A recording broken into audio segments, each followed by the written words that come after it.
Today, on Weenie, Liliana, Heretical Healer.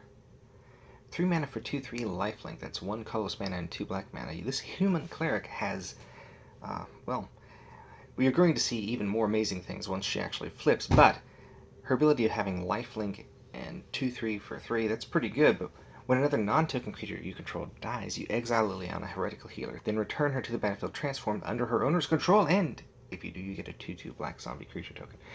Now, the reason why you get that zombie creature token is because, like all of the Flipwalkers from Magic Origins, they have a built-in ability to protect them from creatures. In this case, Liliana has a zombie that protects her, much like in her origin story.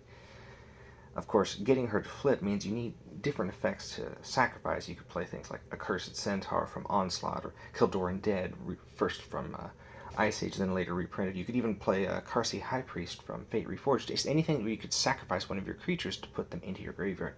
You could even play Fume Spitter from Scars of Mirrodin, or Blood Pet from Tempest to get an extra mana, or you could use Mind Slash Sliver from Time Spiral Block. There's a lot of different ways, but perhaps my favorite is Viscera Seer, where you can sacrifice a creature to scry 1. And all of these effects will trigger Liliana's transformation, putting her into play as as Liliana, Defiant Necromancer, with 3 loyalty, and with a free zombie token. Now, Liliana's abilities are pretty good for, she reminds you of a lot of different effects that have been very, very powerful throughout the years. Her first ability, her roll-up, gives her 2 extra loyalty counters, and then each player discards a card. Now, that includes you, that includes your opponent, that includes everybody at the table. But it's actually a part of the strategy, because while your opponent's discarding cards they intended to play, you could be discarding creatures you are intending to reanimate. And that type of strategy works very well. You could even play cards like Gravecrawler or Reassembling Skeleton, because you can pull them out of your graveyard and put them back into play anyway. And any means that you can just put them into your graveyard instead of into play, putting them into your graveyard for any delve strategies or any kind of a strategy where you rely on having a certain number of creatures in your graveyard, works very, very well with that first roll-up ability. Her second ability, however, is you remove any number of the loyalty counters, and then you put a target non-legendary creature card with converted mana cost X from your graveyard onto the battlefield.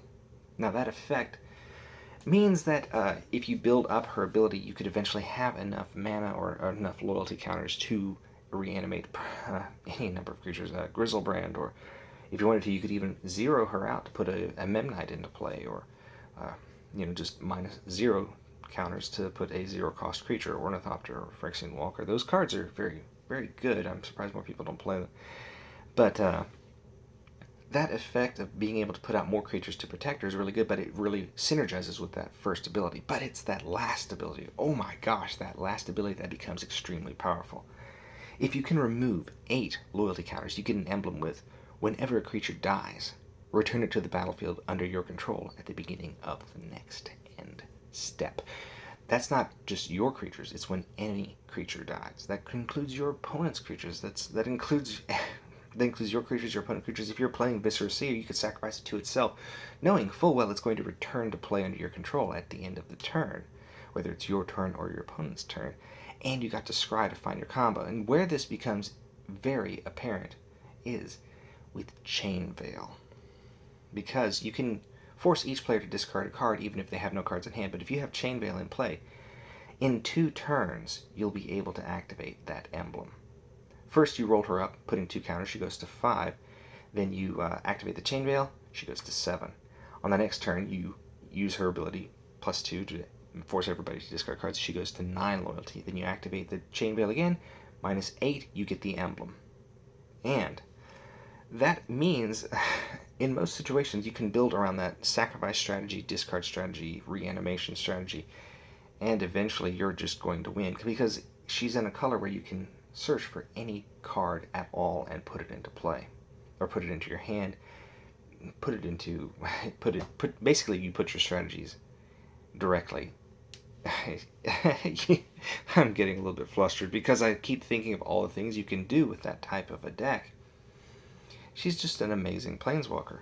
And even as her original creature form, 3 mana for 2/3 lifelink, you might look at it and say, well, yeah, but it's a creature, it's so easy to destroy. But black actually has so many ways to keep her around. You can play Necrobite to regenerate her, give her Death Touch. Oh, speaking of which, you can play Butcher's Glee, giving her +3/+0, well, extra lifelink, and that's from let's see, that's from Dragons of Tarkir. Recently came out. You could even play Boon of Erebos from Theros, and granted, you're going to lose 2 life, but you regenerate her to keep her around, giving her +2/+0. So there's a lot of ways to protect her early on where you'd even gain life from doing so. And most likely you'll be able to take out one of your opponent's creatures as well. And that's why she's such an amazing creature and the subject of today's Weenie Envy. Liliana, Heretical Healer. Again, I hope this has inspired you to build a deck around her, or at least to understand the strategy your opponent might be playing. And I hope you're having a wonderful morning, a wonderful afternoon, and or a wonderful evening, and I hope tomorrow is even better. Take care, everyone.